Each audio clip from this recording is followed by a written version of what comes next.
من عمل صالحا من ذکر او انثى وهو مؤمن فلنحيينه حیاتا طیبہ صدق اللہ العظیم ان اللہ وملائکتہ یصلون علی النبی اللہم صل علی سیدنا ومولانا محمد معدن الجود والکرم وآلہ وصحبہ وبارک وسلم۔ حمد و صلاۃ کے بعد آج رمضان المبارک کی 27ویں رات ہے۔ امام اعظم ابو حنیفہ رحمۃ اللہ علیہ سمیت بہت سارے بزرگ یہ فرماتے ہیں کہ یہی لیلۃ القدر کی رات ہوتی ہے۔ اگرچہ وہ اس بات کو طے نہیں کرتے، لیکن فرماتے ہیں یہی اکثر ہم نے اسی مقام پر لیلۃ القدر کو پایا ہے۔ نبی رحمت علیہ الصلوۃ والسلام نے صحابہ کرام علیہم رضوان کے سامنے گزشتہ امتوں کے احوال ذکر فرمائے کہ 1,000 سال ان کی عمریں ہوتی تھی، 1500 سال تک وہ زندہ رہتے تھے۔ تو صحابہ کے دلوں میں تجسس پیدا ہوا کہ اگر عمر 1000 سال ہوگی تو نماز بھی تو 1000 سال ہی پڑھیں گے نا، اگر عمر 1500 سال ہوگی تو روزے، عبادتیں، یہ سارے کام بھی تو بڑے زیادہ کرتے ہوں گے۔ تو یہ شوق جب پیدا ہوا تو اللہ کریم نے فرمایا کہ محبوب میں ایک رات دیتا ہوں، لیلۃ القدر خیر من الف شہر، جو رات ایک ہوگی پر 1000 مہینے سے بہتر ہوگی، 1000 مہینے سے۔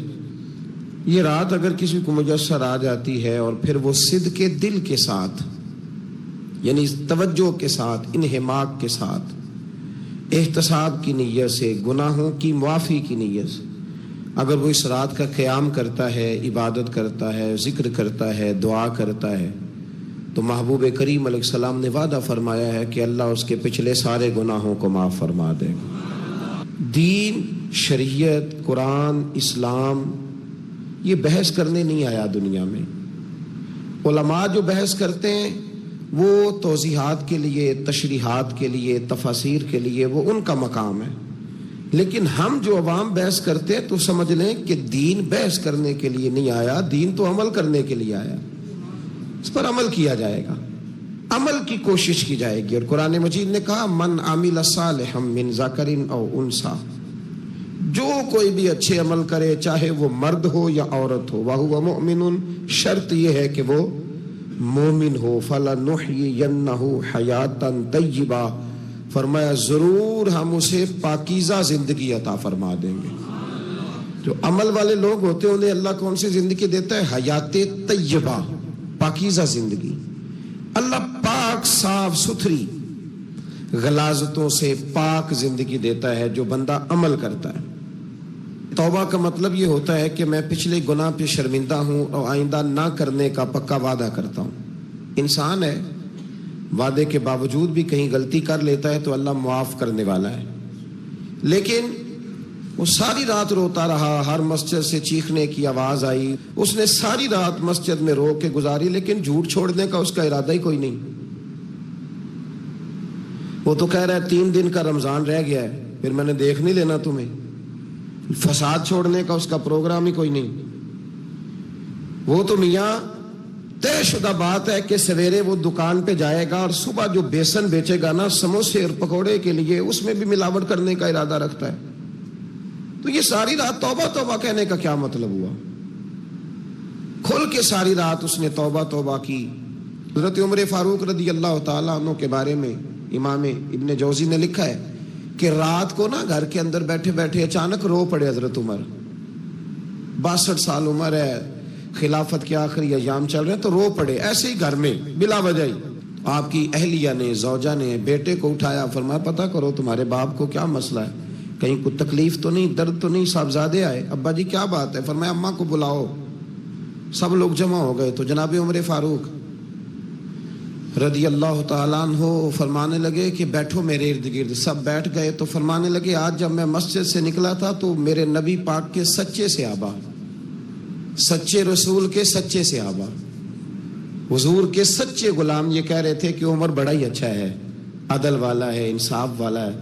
تو ابا جی اس میں رونے والی کیا بات ہے؟ تو فرمانے لگے ڈر یہ لگتا ہے کہ باہر تو میں اچھا تھا، کہیں گھر میں تو نہیں کوتاہیاں کرتا رہا۔ میری بات پہ توجہ کرنا. کہیں گھر میں آپ باتیں سن لیں تو شاید جتنی میں کرتا ہوں دوسرا کاری کوئی نہ سکے، لیکن جب عمل کے راستے پہ ہم نکلتے ہیں تو وہ مسدود ہے، وہ بند ہے. عمل کس نے کرنا ہے؟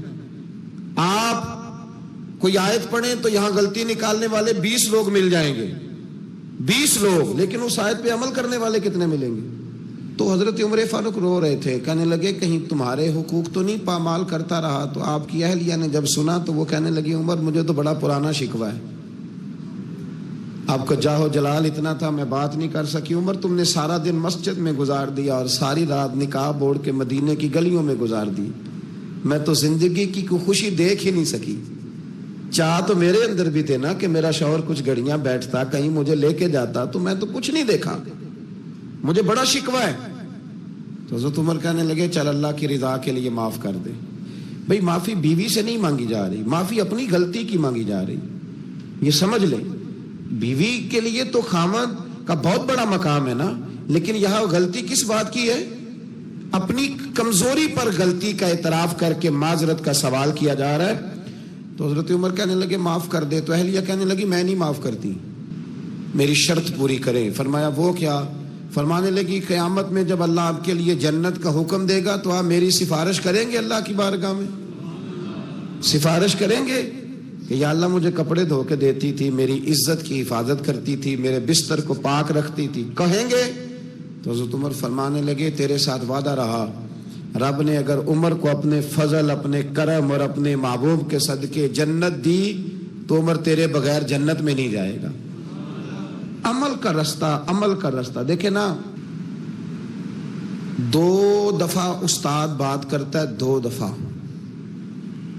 اور کوئی زیادہ، ایک تو ہے نا کہ ایم اے اور جناب ایم ایڈ اور ایم فل اور پھر پی ایچ ڈی قسم کا استاد. ایک وہ جو matric P T C teacher ہے نا، وہ 2 دفعہ اسٹوڈنٹ کو کام کہے تو تیسری دفعہ وہ ناراض ہو جاتا ہے، کہتا ہے میں 2 دفعہ کہا ہے.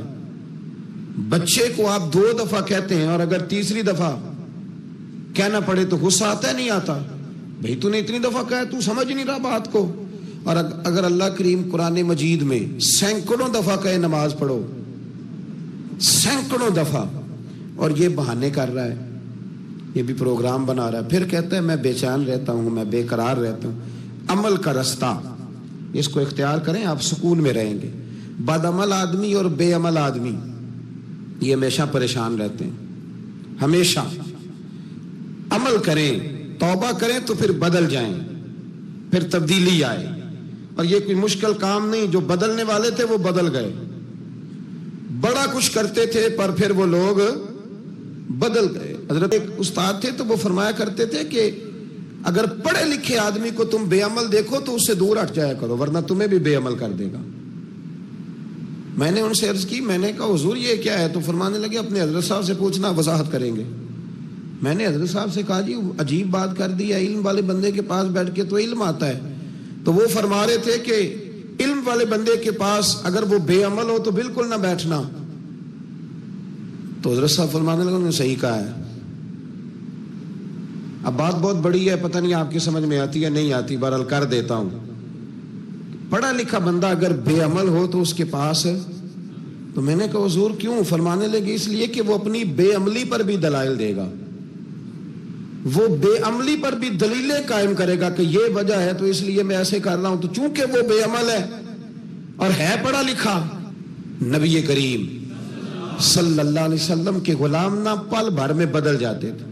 اور اللہ تعالیٰ بھی نا بڑے موقع دیتا ہے ہمیں، بڑے موقع. حضور نے فرمایا جس نے ایمان اور احتساب کی نیت سے روزے رکھے وہ نئی زندگی کا آغاز کرے، اس لیے کہ اللہ نے اس کے پچھلے سارے گناہ معاف فرما دیے. میرے نبی کریم علیہ الصلوۃ والسلام نے فرمایا جو شخص بیمار ہو گیا، مریض ہو گیا، اور نسائی شریف میں فرمایا کہ 3 دن تک بستر پہ رہا اور اس نے شکوہ نہ کیا اللہ کا، اور جب وہ شفا یاب ہو کے بستر سے اٹھا ہے نا تو اب اللہ نے اس کے پچھلے سارے گناہ معاف فرما دیے. اور فرمایا جو حج کرنے گیا، حج کر کے واپس آیا، اللہ کے حبیب فرماتے ہیں یوں سمجھے کہ میں آج ہی ماں کے پیٹ سے پیدا ہوا.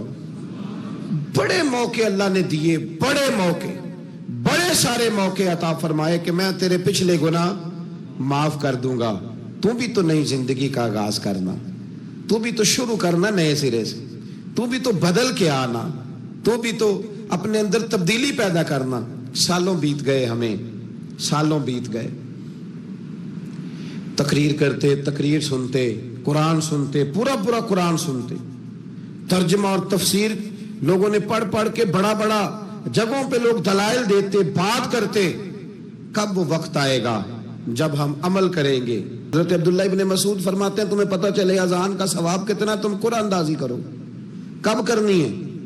کون پڑھے گا اذان؟ کون یہ آگے بڑھ کے کام کرے گا؟ بھئی جو قرآن اندازی حدیث میں ہے وہ کب ہوگی؟ یہ تو قرآن اندازی شروع ہو گئی اور ہو رہی ہے، اب تو لوگ جہیز دینے لگے ہیں قرآن اندازی کر کے، یہ ماحول بن گیا۔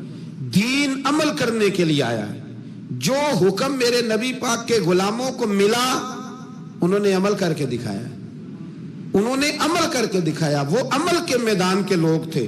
حضرت ابوبکر صدیق سے زیادہ روایات مروی نہیں ہیں، اگر ڈھونڈنے نکلو گے تو زیادہ قول نہیں ملیں گے ان کے۔ حضرت عمر فاروق کے زیادہ اقوال، زیادہ ارشادات آپ کو نہیں ملیں گے۔ حضرت سیدنا عثمان غنی کی زیادہ باتیں آپ کو نہیں ملیں گی، ان کا عمل ملے گا، ان کا کردار ملے گا، ان کا لب و لہجہ ملے گا، زندگی گزارنے میں کیا طریقہ اختیار کیا وہ آپ کو ملے گا۔ اب تو وہ لوگ رخصت ہو گئے جن کے عمل سے لوگ زندگی پکڑتے تھے، عمل سے، کردار سے۔ تو عمل کا رستہ کب اختیار کریں گے؟ آگے کب بڑھیں گے؟ میرے رسول کریم صلی اللہ تعالی علیہ وسلم کے غلام عمل کرتے تھے، اور جب عمل کرتے تھے پھر اس کا رزلٹ آتا تھا۔ یاد رکھنا، رزلٹ نیتوں کا آتا ہے، ارادوں کا آتا ہے، عمل کا آتا ہے۔ گفتگو کا رزلٹ، آپ بڑا اچھا سبق سنا لیں تو پیپر نہ دیں تو پاس ہوں گے کہ فیل؟ آپ تو کہہ رہے تھے وہ مجھے سارا ہی آتا تھا۔ تو عمل آپ کرتے ہیں تو عمل پر نتیجہ ہوتا ہے، عمل پر۔ حضرت عبداللہ ابن مبارک رحمت اللہ علیہ کے جو والد تھے نا، ان کا نام مبارک تھا، وہ ایک باغ میں رہا کرتے تھے، باغ کی دیکھ بھال کرتے تھے بڑے صاف ستھرے، بڑی ان کی طبیعت میں نکھار تھا۔ آج مسئلہ ہمارے ملک کا یہ ہے کہ ہمارے ملک میں صرف سیاستدان ہی جو ہے وہ غلط کام نہیں کرتا، یا بہت بڑی انڈسٹری ہو تو وہاں ہی خرابی نہیں ہوتی، بلکہ ریڑھی والے کا بھی اگر ہاتھ پڑ جائے نا تو چھوڑتا وہ بھی کوئی نہیں، الا ماشاءاللہ۔ وہ بھی جو اچھے آم ہوتے ہیں وہ فرنٹ پہ لگائے ہوتے ہیں، اس نے دکھانے کے لیے اور ہوتے ہیں اور دینے کے لیے اور ہوتے ہیں، اور وہ کہتا ہے کہ یہ بھی تو میں نے بیچنے ہیں نا، تو بھئی اگر یہ بھی بیچنے تھے تو اکٹھے لگانے چاہیے تھے، لیکن معیار ہے نا ہمارا، عمل کا رستہ مسدود ہے۔ حضرت مبارک جو تھے وہ مالی کے طور پر غریب آدمی تھے تو کام کاج کرتے تھے۔ تو ایک دن باغ کا مالک آ گیا، اس نے آ کے آپ سے کہا کہ کنوں کا باغ تھا، اس نے کہا کہ لاؤ ایک، کنوں لا کے دیا تو کھٹا تھا، اس نے کہا یہ نہیں ٹھیک، دوسری درخت سے لاؤ، دوسرے سے لائے تو وہ بھی کھٹا تھا، تیسرے سے لائے وہ بھی کھٹا تھا۔ کہنے لگا بیٹے کتنے سال ہو گئے تمہیں؟ تو فرمانے لگے 10-12 سال۔ تو کہنے لگے تمہیں ابھی بھی نہیں پتا کس جگہ کا کنوں میٹھا ہے، سارے کڑوے لائے ہو؟ تو آپ فرمانے لگے آپ نے مجھے دیکھ بھال کے نہیں رکھا ہوا ہے، کنوں چکھنے کے لیے نہیں رکھا، مجھ سے قسم اٹھا لیں کبھی میں نے چکھا بھی ہو، اس لیے کہ میرے ذمے اور کام۔ باغ کا مالک اتنا خوش ہوا کہ اس نے آزاد بھی کر دیا، اپنی بیٹی کا نکاح بھی کر دیا، اور وہ باغ بھی آپ کو تحفے میں ہی دے دیا۔ ان کے گھر حضرت عبداللہ بن مبارک پیدا ہوئے۔ حبیب اجمی کہتے ہیں میں سود کا دھندا کرتا تھا، بڑا سود لاتا تھا، بڑا سود، اور یہ سود جس پہ چڑھ جاتا ہے اس پہ اترتا نہیں۔ پاکستان کا بھی بنیادی مسئلہ یہ ہے کہ سود اتنی بڑی نحوست ہے کہ یہ اللہ رسول سے جنگ ہے، کیونکہ بہت زیادہ سود ہم دیتے ہیں۔ اس لیے میں تو آپ کو پتہ ہے جو کوئی برا کام کرے اس کو برا کہنا چاہیے، حکومتی لیول پر تنقید اس لیے اچھی ہوتی ہے کہ لوگوں تک جب پہنچتی ہے تو فائدہ دیتی ہے، لیکن جو بندہ اچھا کام کرے اس کی اچھائی کو بھی بیان ہے۔ حضرت حبیب اجمی رحمت اللہ تعالی علیہ فرمانے لگے کہ سود کا کاروبار میں نے شروع کر دیا، اور بڑا وسیع تھا میرا کام سود کا، میں سود لیتا تھا، سود پہ گزارا ہوتا تھا۔ میری بیوی مجھے سمجھاتی تھی کہ یہ سود ہے، یہ حرام ہے، یہ غلط ہے، سے بچو۔ کہتے ہیں وہ کئی دفعہ مجھے کہتی تو میں ڈانٹ دیتا۔ ایک دن نا میں سود کے پیسے لے کے نا آ رہا گھر، اس کا میں نے گوشت خریدا، بیوی کو دیا کھانا پکانے کے لیے تو اس نے ہنڈیا چولہے پہ رکھی. کہتے اس نے ذرا اس کے اندر چمچہ جو چلایا ہنڈیا میں تو وہ لایا میں گوشت تھا پر سارے کا سارا خون بن گیا, خون بن گیا سارے کا سارا. اللہ اکبر. کہتے ہو میری بیوی چیخیں مارنے لگی اور لا کے میرے آگے رکھا, کہنے لگے یہ تیرے سود کے پیسے خون بن گئے, آ تجھے بھی پلاؤں اور تیرے بچوں کو بھی. وہ کہتے ہیں نا کچھ لوگ کے گھر کے کونے سے چیخنے کی آواز آتی ہے تو سارے پیر بلائے یا فرق کوئی نہیں پڑتا. تو میں کہتا ہوں پھر غور کر لو, شاید اس کونے میں کسی یتیم کے پیسے لگ گئے ہوں, کسی بیوہ کی آہیں ہوں. اگر اس رقم کی کوئی گھر بن جائے نا تو پھر ساری دنیا کے پیر جمع کرو تو چیخنے کی آوازیں بند نہیں ہوا کرتی. حضرت حبیب اجمی رحمت اللہ تعالی علیہ فرمانے لگے کہ وہ جب بن گیا نا خون تو اب میرے اندر نا چوٹ لگی کہ یار اگر دنیا میں اللہ تعالیٰ مجھے نظارے دکھا رہا ہے تو آخرت میں میرا کیا بنے. کہتے ہیں میں درد کے ساتھ باہر نکلا. بچے گلی میں کھیل رہے تھے, جب ان کے قریب سے گزرنے لگا نا تو ہم تو کہتے ہیں نا لوگ حسد میں بات کرتے ہیں, لیکن ایسی بات نہیں ہے. کچھ شریر لوگ ہوتے ہیں جو حسد میں بات کرتے ہیں, پر دیکھنا چاہیے کہ لوگ ہمارے بارے میں کیا کہتے ہیں. انتم شہداء اللہ فی الارض, حضور نے فرمایا تم زمین پر اللہ کے گواہ ہو. مومن جو تمہارے بارے میں کہے کان لگا کے سنو. لوگ تمہیں کیا کہتے ہیں, کن لفظوں سے یاد کرتے ہیں. جن لفظوں سے لوگ دنیا میں یاد کرتے ہیں مرنے کے بعد بھی انہی لفظوں سے یاد کریں گے, انہی لفظوں سے. کوئی تمہارے لیے ہاتھ اٹھا کے دعا نہیں کرے گا. ہاں اگر تم نے خیر کی ہوگی تو پھر لوگ گلیوں سے نکل نکل کے آئیں گے, پھر لوگ روئیں گے کہ بندہ بڑا تھا. تو حبیب اجمی کہتے میں باہر نکلا تو بچے کھیل رہے تھے, تو ایک بچہ ان میں سے کہنے لگا پیچھے ہٹ جاؤ, پیچھے ہٹ جاؤ, بڑا ظالم ہے, بہت بڑا سود خور ہے. چھوٹا بچہ, ایسا نہ ہو کہ اس کے پیروں سے مٹی اڑے اور ہمارے کپڑوں پہ پڑ جائے تو ہمیں بھی نحوست ملے. چھوڑو سودیا ہے. کہتے ہیں میرے دل پہ اور چوٹ لگی. میں نے کہا یا اللہ تیری چھوٹی چھوٹی مخلوق بھی مجھ سے نفرت کرتی. یہ بچے تک کہتے ہیں کہ میں اس طرح کا ہوں. بچے فرمانے لگے, میں وہاں سے سیدھا حضرت حسن بصری کے پاس گیا. میں نے کہا حضور مجھے توبہ کرا دیں. یہ پتہ ہے اللہ والوں کے پاس لوگ کیوں جا کے توبہ کرتے تھے, مرید ہوتے تھے, اس لیے کہ توبہ پہ قائم رہنا بڑا مشکل ہوتا ہے. کوئی ایسا بندہ ہونا چاہیے جو ہمیں توبہ پہ قائم رکھے, جو روز ہمیں نصیحت کرے. فرمانے لگے میں حضرت حسن بصری کے پاس گیا, توبہ کی, معافی مانگی, گڑ گڑایا, بڑا رویا. تو خواجہ حسن بصری نے مجھے توبہ کرائی. میں نے پکا ارادہ کیا کہ مر جاؤں گا پر حرام کا پیسہ نہیں کھاؤں گا. مر جاؤں گا, حرام کا لقمہ نہیں کھاؤں گا. ویسے بھی ہم زیادہ کھا نہیں سکتے, یہ وارثوں کا مال ہوتا ہے, ہمارا تھوڑی ہوتا ہے. ہم کسی کے مال کے محافظ بنے رہتے ہیں اور کھائے گا کوئی اور حساب دے گا.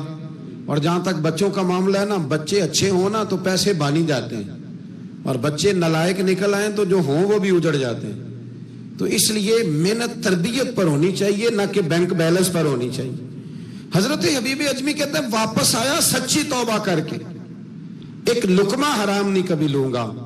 ابھی وہ بچے وہیں کھیل رہے تھے جن کے پاس سے میں گزر کے گیا تھا. کہتے ہیں واپس آیا تو وہیں کھڑے تھے. انہی بچوں میں سے وہی بچہ دوبارہ بولا, کہنے لگا پیچھے ہٹ جاؤ, پیچھے ہٹ جاؤ, اللہ کا ولی آ رہا ہے. کہیں ایسا نہ ہو کہ ہمارے پیروں سے گرد اڑے, اس کے کپڑوں پہ پڑے اور ہم بے ادب لکھ دیے جائیں. کہتے ہیں میں نے چلتے چلتے چیخ ماری کہ اے اللہ, ابھی تو میں آج بدلا ہوں, آج میں بدلا ہوں تو تو نے میرے حق میں ساری گواہیاں بھی بدل دی ہیں, تو نے سارا نظام بدل کے رکھ دیا ہے. تب اور اپنے اندر تبدیلی پیدا کریں, پھر خدا کے رزلٹ کا انتظار کریں, پھر دیکھیں اللہ کس طرح کے فیصلے فرماتا ہے. آپ ارادہ کریں, آپ پروگرام بنائیں, آپ ذہن اپنا بنائیں کہ میں نے نا اب کچھ بدل جانا ہے, اب میں نے اندر کچھ اپنے تبدیلی پیدا کرنی ہے. نکل آئیں. 2-3 گزارشات جاتے جاتے آپ سے عرض کروں. ایک تو زندگی میں کچھ کام ایسے کریں کہ جن کاموں کا مجھے پتا ہو یا میرے رب کو پتا ہو, کسی انسان کو خبر نہ ہو. دوسری بات یہ یاد رکھیں کہ دین کا کوئی کام بھی زندگی میں کرے نا تو اپنے اوپر مشقت کریں کہ وہ کام میں نے ریاکاری کے طور پہ نہیں کرنا، وہ دکھلاوے کے طور پہ نہیں کرنا۔ دینی معاملات کے اندر، دینی کاموں کے اندر، یعنی پہلے آپ اپنے آپ کو مطمئن کریں کہ واقعی آپ فی سبیل اللہ وہ کام کر رہے ہیں۔ اب یہ جو رسم ہے نا بے تحاشا، کچھ چیزیں بوجھ بننے لگ گئی ہیں، بوجھ۔ طبیعت محسوس کرتی ہے کہ یہ کیا ہو رہا ہے، مطلب ہم یہاں بھی ہم وہ کام کریں گے سیکھ کے، سن کے، تیار کر کے۔ باہر آئیں تھوڑا۔ حضرت ابو مرتعش ایک درویش گزرے، وہ کہتے ہیں میری حج کی تیاری تھی، میں گھر میں بیٹھا تھا، بالکل تیار تھا، کل پرسوں جانا تھا، تو میری اماں نے پانی مانگا،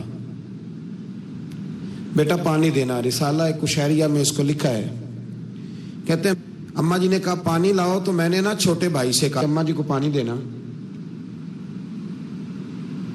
اماں جی نے مجھ سے پانی مانگا ہے۔ جو پیر صاحب ہوتے ہیں ان کو بھی اماں کی خدمت کرنی چاہیے کہ نہیں کرنی چاہیے؟ وہ جو انڈسٹری کا مالک ہے 2 کروڑ روپیہ وہ نرس رکھ دے اماں کو کہ خود اماں کو روٹی کھلائے۔ وہ کہتا میں کر تو رہا ہوں، میں ہی تو تنخواہ دیتا ہوں، بی بی جو رکھی ہوئی ہے۔ کس کو خدمت کرنی چاہیے؟ ڈاکٹر صاحب کو، انجینئر صاحب کو۔ نبی وقت بھی ہو نا، نبی وقت بھی اور ولی وقت بھی، تو ماں اس کے لیے بھی قابل تعظیم ہوتی۔ آپ بات کو سمجھیں، نبی کریم علیہ السلام تو اپنی رضائی ماں آتی تھی تو حضور اٹھ کے کھڑے ہو جاتے تھے۔ حضور نے کہا یہ تعظیم کا موقع ہے۔ حضرت ابو مرتعش کہتے ہیں اماں نے پانی مانگا، کل میں نے حج پہ جانا تھا، چھوٹے بھائی سے کہا ذرا اماں کو پانی دینا، چونکہ میں تو پیر صاحب ہوں، میں تو علامہ صاحب ہوں، 25-30 آدمی ابھی گلی میں کھڑے ہیں مجھے ملنے والے، بہت پتر تو پانی لا دے، پانی کی بات ہی ہے نا۔ کہتے فوراً میرے دل میں خیال آیا کہ سینکڑوں میل کا سفر حج کا پیدل کرنا ہے، اس کے لیے تیرا نفس تیار ہے، اور یہاں سے اٹھ کے وہاں مٹکے سے پانی ڈالنے جانا ہے اماں کے لیے، اس کے لیے ذہن تیار نہیں۔ فرماتے ہیں پھر میرے اندر سے آواز آئی کہ یہ تو حج کرنے جا رہا ہے نا، اس میں لوگ تجھے حاجی کہیں گے، اور واپسی پہ تیرے گلے میں پھولوں کا ہار ڈالیں گے، لیکن اماں کو پانی پلانے پر تو کوئی بندہ انعام نہیں دے گا، کوئی شور نہیں ہوگا۔ تو فرماتے ہیں میں سمجھ گیا کہ ابھی میں حج کے لیے نفسیاتی طور پر تو تیار ہوں، پر دلی طور پر تیار نہیں ہوں۔ کہتے ہیں میں نے حج کا ارادہ چھوڑ دیا۔ میری اماں کہنے لگی بیٹے جاتا کیوں نہیں؟ میں نے کہا اماں پہلے تیرے تک پہنچ لو، پھر بیت اللہ شریف تک بھی پہنچ جاؤں۔ تو دینی کام زندگی میں کوئی بھی کرے نا، مخلص ہو کے کریں، نکل آئیں تصنع سے، بس کریں۔ یار مطلب سب کے سامنے اداکاری تو اللہ رسول کے سامنے بھی اداکاری چھوڑ دے یار۔ مطلب ویسے بھی میں کہتا ہوں اداکاری کرتے بندہ تھک جاتا ہے۔ در میں آپ سے گزارش کرتا ہوں، میں منت کرتا ہوں، اب نہ بڑی تباہی ہو گئی ہے، میری نسل کے آنے والے بچے دین بیزار ہو گئے، وہ ڈرتے ہیں، شب قدر کی راتوں میں مسجدوں میں نہیں آتے، شب برات کی راتوں میں مسجدوں میں نہیں آتے۔ ایک تیزی سے جال پھینکا گیا ہے اور کافر اس میں کامیاب ہے۔ خدا را واپس لوٹو، اپنے دین کے نمائندے بنو۔ اقبال کہا کرتے تھے میری زندگی کا مقصد تیرے دین کی سرفرازی، میں اسی لیے مسلمان، میں اسی لیے نمازی۔ کہنے لگے یا رسول اللہ میں مسلمان بھی اس لیے ہوں کہ میں دین کی بات کروں گا، اور نماز بھی اس لیے پڑھتا ہوں کہ تیرے دین کا جھنڈا بلند ہوگا، پر دین نبی دا وانگ یتیمہ رووے تے کرلاوے، تے آکھے میں کتھوں لبا عمر بہادر جڑا مینوں سینے لاوے۔ بڑی قسم پرسی ہے، دین کے نمائندے بنو، دین کی ذمہ داریوں پر آپ اپنا کردار ادا کرو، یہ بڑا ضروری ہے۔ تھوڑی منصوبہ بندی دین کے لیے بھی کرو۔ اگر پروفیسروں میں، ڈاکٹروں میں، انجینئر لوگوں میں، سیاستدانوں میں آپ کو اچھے لوگ مل جاتے ہیں اور آپ دل و جان سے ان پہ قربان ہونے لگتے ہو، تو کوئی دیندار بھی تلاش کاری لو، انشاءاللہ بڑے بڑے اچھے لوگ مل جائیں گے، اور اللہ کے فضل سے مل جائیں گے، اللہ کے کرم سے مل جائیں گے۔ اور یہ وہ والا کھیت ہے جو اکثر سرسبز و شاداب ہی رہتا ہے، اکثر سرسبز و شاداب ہی رہتا ہے، اکثر اس کے اندر خوبصورتی اور پھل پھول اور پودے لگے رہتے ہیں۔ جو میں نے کہا میں دعا کرتا ہوں اللہ اسے قبول فرمائے۔ جہاں ہم بھول گئے میری دعا ہے اللہ ہم سے درگزر فرمائے، خیر کی بات کی اللہ ہمیں توفیق عطا فرمائے۔ کافر اسی پچ ہو گیا، پھر بھی مسلح کی کرنا اساں ظاہر نو رب منیائے باطن دا اللہ کی کرنا اساں ظاہر نو رب منیائے باطن دا